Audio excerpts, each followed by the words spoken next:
What are the best oils for soap making? My go-to is always and will always be olive oil, coconut oil, castor oil, shea butter. They are the very bare minimum. Now you can change the shea butter out to cocoa butter or cocoa butter or mango butter, but my go-to is always the shea butter just because of how highly moisturizing it is, and it's very good for those who have like skin conditions. Both of my daughters have, well, I have three daughters, but one of them has been cured. But both of my younger two daughters both have eczema. So I add shea butter to all my soap bars because that's what's more beneficial to them. The olive oil is really good for moisturizing the skin and really mimicking the oils that are already natural, like the oils that are naturally flowing in your skin. Coconut oil is going to give you a nice deep cleanse. So it's definitely going to help with cleanse, and it's going to give you a nice bubbly lather. And I know that like when people are looking to purchase soap, they're looking at what's the lather like. They want to know what it smells like and what the lather do. Like smell and lather, that's what matters, right? So coconut oil is a must because you're going to get a really nice lather with that.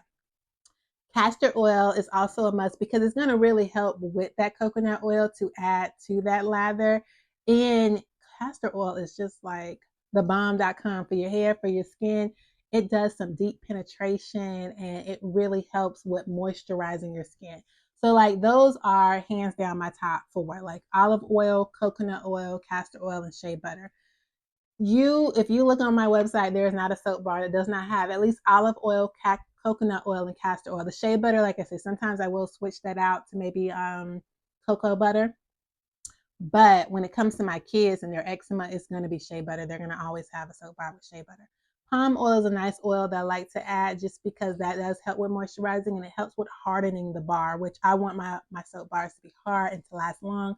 So I usually will add palm oil, but it's definitely not necessary because the coconut oil and the shea butter are going to aid in the soap being hard. And as long as you cure it for, depending on what your recipe is, but at least like your 4 weeks, you're going to be good anyways. You're going to have a very nice, hard, last longing bar.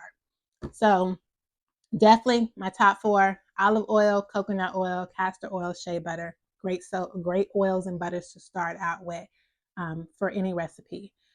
So if you want like step-by-step guidance, like you want to be able to make the soap, but you're still kind of unsure, then you can make soap with me, an experienced soap maker. I've been making soap since 2018, and I started because both of my girls, well, like I said, all three of them at some point have had eczema. So I wanted to make sure that I was providing the best natural cleanse for their skin. So I started making soap. So if you want to, you can check out any of the classes that I have, whether it be cold process, melt and pour, hot process, whatever process you want to do.